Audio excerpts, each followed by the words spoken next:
Alright, I just got back from the Portland Retro Gaming Expo, and I decided to do a haul video this year. I did one last year, but it was way too rambly and off the cuff and what have you, so we'll break this into two segments, what I picked up and the autographs I got. So we'll start with what I picked up. I'm mainly just trying to go for a complete 64 collection at this point, and at this point, I'm on the downhill slope. I'm now in the single digits of games that I don't have. I crossed the 200 mark, I think on the first day, actually, so we'll just go through what we have. I got Spider-Man. It has a little top label, but I'll probably get some off of Etsy just so it has, like, uniformity. Once I finally get them, I'll get end labels for them. I got NBA In the Zone 2000. With this one, I am now down to the last basketball game I need. I still need NBA In the Zone 99, which you can find 98 literally anywhere, so much so to the fact that I actually have a Japanese copy of it that I found at my local game store for some reason. Yeah, but it's very rare to find 99 or 2000 in the wild where I live, and I come here and I find a copy of 2000. There was a copy of 99 at the same booth, but it was a bit too much for my blood. Got Jeopardy, so I think I'm now done with the game show games. I got Wheel of Fortune like months ago at this point. I got Midway's Greatest Arcade Hits Volume 1. I already had Namco Museum 64, so I think arcade compilations are done as well. And this was like during the last 10 minutes of the convention, so I was just running to like every booth that was still open and hadn't packed all their stuff up, and I was just flipping through all their games quickly and just being like, can you do 5 for this? Can you do 3 for this? Can you do 10 for this? And they're just like, everyone was just like, yeah, sure, whatever, because, the last 10 minutes, they don't want to pack all that shit up and go home. Got Fighter's Destiny, which I kept swearing that I had, and then I checked my list, and I was just like, oh, I don't have this? Yeah, and weirdly enough, the sequel is just called Fighter Destiny 2, I believe. They just dropped the S off for some reason. Aero Fighters Assault. I had seen this in my local game store months ago, but the label was kind of fucked up, so I didn't end up getting it. And I ended up bundling this with another game for like $10 total. I got this from Chris Kohler's booth, I believe, Shadow Man. Another game where it's just like, I had no idea if I owned it at this point, since I have over 200 of them at this point, and I don't really... You start to lose track. Elmo's Number Journey. I think I now have all of the EC-rated games for the 64. I already owned Elmo's Letter Adventure, and I had found a copy of this in my local game store a few months back, but somebody had, like, taken a silver Sharpie and just, like, scribbled all over it, and it was just like, why would you do that? Knife Edge Nose Gunner. This is one of those things where you're just looking through the official list of, like, all the games, and you come across that, and you're just like, the fuck is that? Like, shit like Charlie Blast's Territory, or Starshot Space Panic, or whatever that game's called. Knife Edge Nose Gunner. My buddy Pete also picked up a copy of this, because he didn't know what it was either. NHL Blades of Steel 99. I think I'm now down to I think actually one hockey game I still need. I need NHL Breakaway 99, which you can find Breakaway 98 literally anywhere. Like, I actually got a copy of it for free from a friend of mine. You can't find NHL Breakaway 99 anywhere, it seems like. I did find a copy of it, but it was a bit too much for my blood. I don't really like pay... Like, $5 is kind of generally my limit for sports games, with very rare exceptions. Speaking of that, Mia Hamm Soccer 64. I think this was actually released in Europe branded with some other European soccer player who I don't know. This was actually the last game I got, Mortal Kombat 4. I ended up going from having none of the Mortal Kombat games for the 64 to now I only need Mortal Kombat Trilogy, and then I'm good. Dual Heroes. They were asking like $8 for this, but I worked them down to $5. Don't pay more than $5 for this. It's a piece of shit. Brunswick Circuit Pro Bowling. I don't know if there's another bowling game. Oh yeah, Super Bowling. That's like $100. Jesus Christ. I kind of fucked myself over when going for a complete set. Normally, if you're gonna try to go for like a complete set of anything, take like the 15 most expensive games, and just go from there, and the rest of the shit will follow. I end up going completely backwards, and it's just like, I have Transformers Beast Wars Transmetals, I have Conker's Bad Fur Day, I have a couple others, but I'm still missing Sculptor's Cut, I'm still missing Bomberman 64 Second Attack, I'm still missing Worms, still missing Stunt Racer, still missing Super Bowling, and this is gonna kill me someday. I got Black Cart Turok Rage Wars. I'm probably not gonna go for the color cart variants. I have a couple of them, but I'm not gonna go for all of them, especially considering the likes of, Hydro Thunder or Bassmasters or Aiden Chronicles and Rage Wars is kind of go for like $100 or so. Since the Gray Cart Rage Wars is actually the fixed version, because there's a bug in this that actually prevents you from beating the campaign or something like that. So you had to actually contact a claim and they'd send you a Gray Cart version. I think I only need Turok 3 and then I have all the Turok games. MLBPA Bottom of the Ninth. I'm not sure if I have all the baseball games. I might, but I'd have to look it up. V-Rally Edition 99, just, I don't know, it was something I needed. Cyber Tiger, I think I might have all the golf games now. I have PGA European Tour, I have YLA Country Club, or whatever that thing was called. I have no idea what the other ones were. Space Invaders, Roadsters, just some other generic car game, I'm not entirely sure. Yeah, I'm just buying this because I need it. NFL QB Club 2001, Jesus Christ on a pogo stick.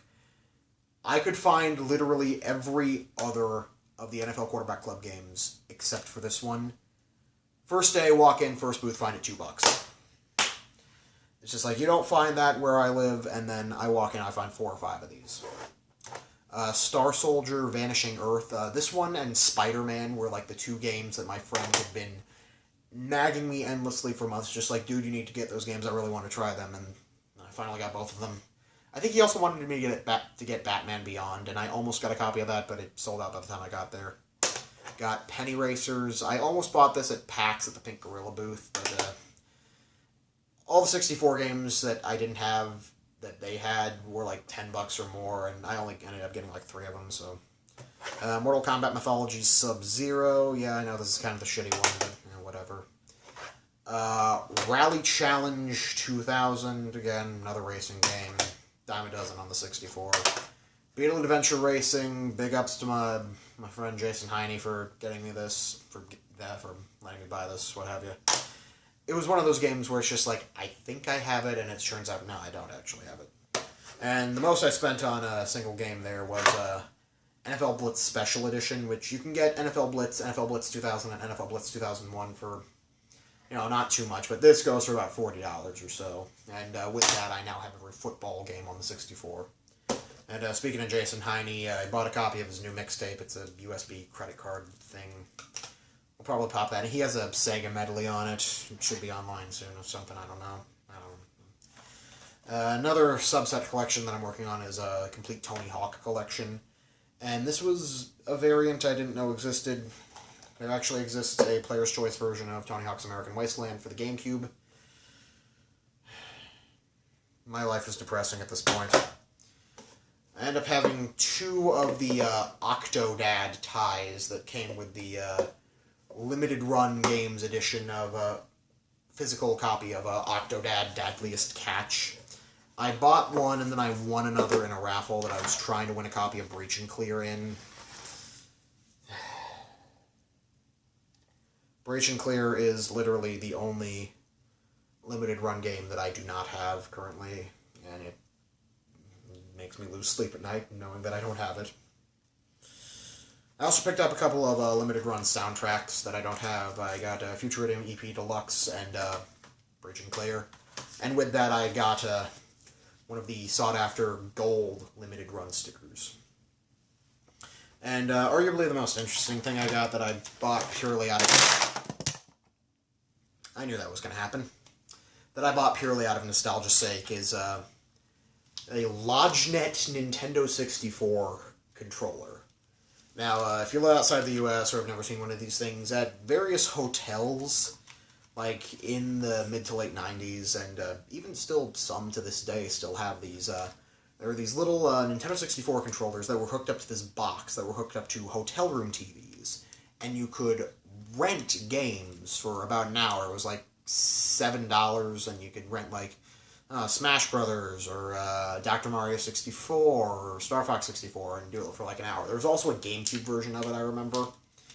But this is functionally worthless without the box, and I don't know where to get the box. So it's mainly just a conversation piece. So now let's move on to autographs. Fuck. This is just... Portland Retro Gaming Expo for me is basically divided into thirds. It's 33% me spending way too much money on video games, 33% me giving things to friends who I hardly get to see, and 33% getting a lot of my shit signed by people who worked on these various games.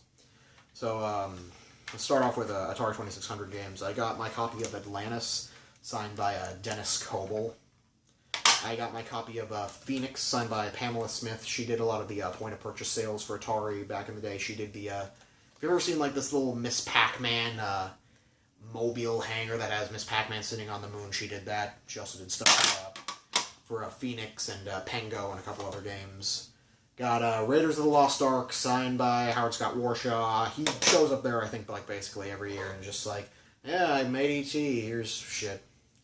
I got my copy of Combat, signed by Joe DeCure, who was one of the main people responsible for the architecture of the 2600, and he also did Video Olympics. Later went on to work for Amiga and did a bunch of other stuff there. Pole Position 2 for the 7800, signed by Mark Erickson, who did the box art for it, which is incredibly ironic because the box art for this is actually pretty cool, but the label art is just generic, bland, and stupid. Got Asteroids, signed by Brad Stewart, who programmed it. Got Yar's Revenge, signed by Howard Scott Warshaw, and he used to do this for every game, but I think he just does it with Yar's now. He signs it as Yar's Truly, Howard Scott Warshaw. They were actually giving out Atari cartridges in line at the first day, where they had taken 3 of them, and they had reprogrammed them to say, like, you win or something, and then you take that to the person, and then you'd win a prize or something. Mine didn't win. It's just I just thought, well, you know, I have this already. I might as well get Howard to sign it, throw it up on eBay, and make like $5 or something. Yeah, it doesn't have an end label on it, which I already have a copy of E.T. that he had signed, so, yeah. Just using my cheat sheet because I forgot who signed this thing. I'm a terrible person. Got my copy of Warlords, signed by Steve Hendricks, who did the box art for it. There's a guy who did this really nice coffee table book called The Art of Atari, which just goes through all of the really memorable, like, hand-painted box art for Atari 2600 games and interviews the people who did them. So now moving on to 64 games I got signed. I got Quake 2 signed by one of the level designers, Janelle Jaquez. I got Army Men, Sarge's Heroes, signed by Bob Smith. The thing that actually... I research, like, whoever is going there, and then I just look them up online, see what they got, and be like, okay, I have that game, don't have that game, don't have that game, I'll take this game, get it signed by them. And learning that Bob Smith... actually, a lot of former Atari employees, like big-name ones, like Bob Smith, Rob Zdibble, Howard Scott Warshaw, Todd Fry, all went on to work at 3DO later in their careers. So, actually giving a lot of these games to get signed by them, they were just like, oh my god, you actually remember that I worked on this game at 3DO or something. So, Bob Smith signed this. Got Todd Fry and Rob Zdibble, you probably can't really see this too well, to sign my copy of Battle Tanks, and Rob also signed my copy of Battle Tanks Global Assault, which he conveyed the story to me about this guy who was, I think, in one day he made this giant nuclear bomb that that could destroy everything, and he didn't think it would be possible, or something like that. I'm misremembering shit. I'm tired. I'm sorry. Got my copy of Namco Museum Volume 3 for the PlayStation, signed by Steve Golson, who did the initial Crazy Auto conversion for Miss Pac-Man, for Pac-Man that eventually became Miss Pac-Man. Okay, this is going to take some explaining. If you got the Mr. Happiness edition of Galgun Double Piece for the PlayStation 4 or the Vita, you got a screen cleaner. Really, they were just trying to figure out a way, how can we fucking package a pair of panties in a game where you're shooting high school anime girls with a pheromone gun? And by God, they did it. And it is amazing. I got Takuya Aizu, the president and CEO of Inti Creates.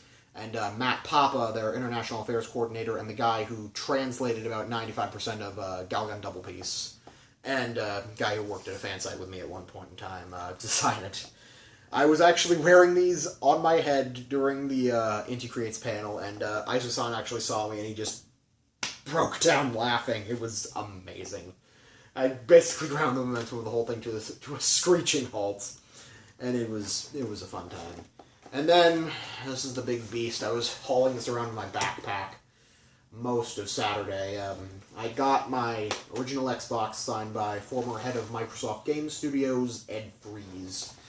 He mainly does work on reviving old arcade games that haven't gotten their ROMs dumped yet, which, you know, good on him.